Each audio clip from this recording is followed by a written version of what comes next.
Donald Trump just held a press conference in the Oval Office, and let me say this, I think it's 25th Amendment time. This was one of the most psychotic things I've ever watched. So Donald Trump is asked to clarify what his expectations are with respect to the email that Elon Musk sent to all federal employees, telling them to justify why they should still be employed in the federal government with 5 things that they did. Even the cabinet members who oversee those federal employees told a lot of them, you don't need to respond. But Donald Trump here says what he's trying to do is determine if people exist, and if you don't respond, you'll get fired. Here, play this. Mr. President, can you clarify, hopefully once and for all, what your expectations are with this email to federal employees? What are you going to use that information for? And do you see it as voluntary, like OPM has said, or mandatory? Yeah, well, it's somewhat voluntary, but it's also, if you don't answer, I guess you get fired.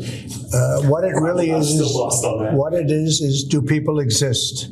I mean, that looks like someone who is cognitively addled, completely unprepared, and outright malicious all in one. Donald Trump is then asked if Elon Musk speaks for him, to which Donald Trump says everybody speaks for him. Play this clip. If you don't answer, essentially, there's a penalty to pay. Like, that's the end of the job. Well, Musk has said that. The order itself doesn't say that. I think that's part of the confusion. Is he speaking for you when he says... Yeah, everybody speaks for me. I'm the one. I'll take responsibility.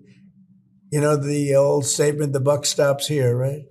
Famous statement. Well, I can say the same thing. The buck stops here. Donald Trump announces a new program that he's announcing. He's going to get rid of existing immigration processes, and he's coming out with something that he calls the Trump Gold Card, where you pay millions of dollars and then you get citizenship into the United States. The Trump Gold Card, and he says it's open to the Russian oligarchs. I'm not making this up. Play this. Go down to nothing. Would a Russian oligarch be eligible for a gold card? Yeah, possibly. Hey, I know some Russian oligarchs that are very nice people. It's possible. They're not quite as wealthy as they used to be. They're not as wealthy as they used to be.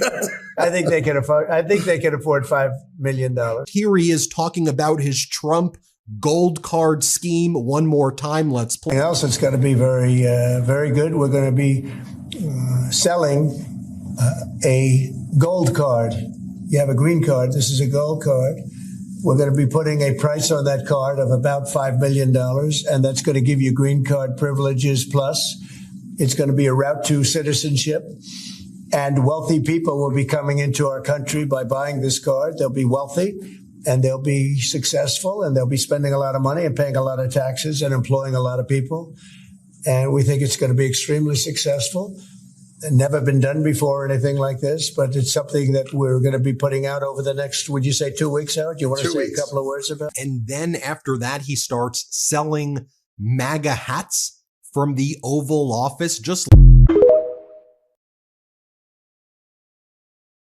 Hi guys, welcome back again to another episode. Guys, this is unbelievable. Honestly, there was one interview that they interviewed Donald Trump where he was saying that if they serve you, or rather if they ask you 5 questions, at the office, at your employee ask you something like that, and you don't have answers to this question, that you have to get fired. What do you think about this, guys? The disgraced president-elect Donald Trump has nominated Dr. Mehmet Oz to serve as the administrator of the Centers for Medicare and Medicaid Services, a federal agency with an annual budget of $2.6 trillion. Trump said America is facing a healthcare crisis and there may be no physician more qualified and capable than Dr. Oz to make America healthy again. While holding a medical license, Mehmet Oz, widely known as Dr. Oz, has long pushed misleading, science-free and unproven alternative therapies such as homeopathy, as well as fad diets, detoxes and cleanses on his various television appearances. Some of these things have been potentially harmful, including hydroxychloroquine, which he once touted would be beneficial in the treatment or prevention of COVID. This assertion has been thoroughly debunked. Patients that have been enrolled using hydroxychloroquine plus the antibiotic Z-Pak, with 7 of those patients who are... Here's Joe from Georgia. So today's economic news. The Consumer Confidence Report came out today. Well, what that does, it basically is what it says. How confident are people that the economy is going to continue to be good, that their incomes are going to continue to be good, and future income looks better? Well, as of today's report that came out, it's the worst report since August of 2021 when it reached its lowest. Well, it's at its lowest again. The last time that this happened, just followed by a few more months, the inflation rate went up quite a bit. And in 2022, we had a record low consumer confidence report and not record inflation, but 9%. That's the road we're headed on. It's not going to be able to be reversed with the current situation that we have going on with the administration, with the tariffs planned, with all of the cuts that they're making. They're going to contract the economy tremendously. It's going to affect small businesses. It's going to affect, as we already know, lots of federal workers. It's going to affect everyone, folks. Everybody's going to feel a little bit of the pain other than the billionaires of the world. Even the millionaires, maybe the ones who got a lot of it might escape it. Folks, the consumer report and the confidence of our economy in the United States is the worst it's been in 4 years. Is there a correlation between what this administration is not doing and what they should be doing? So you know back in the day you used to take a newspaper with you in the shitter?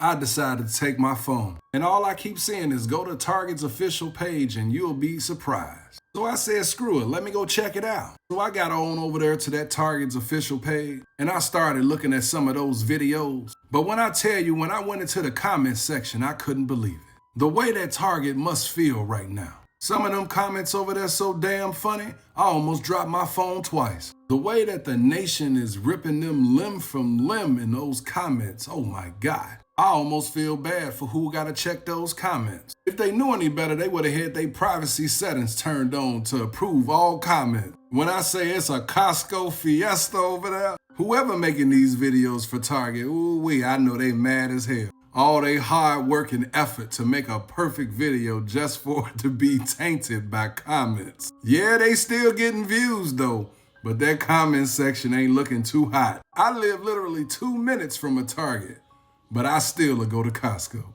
I mean, guys, this interview is not necessary to me, because how can you tell me that I'll get fired because of some silly question? I mean, Donald Trump is just making things difficult for people. Honestly, this is not the issue. Why should you do that? I mean, I don't get it. I don't understand. Let me know what you think, guys. Your baby daddy ain't shit.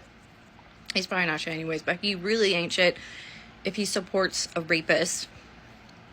Girl, if you don't make his life miserable,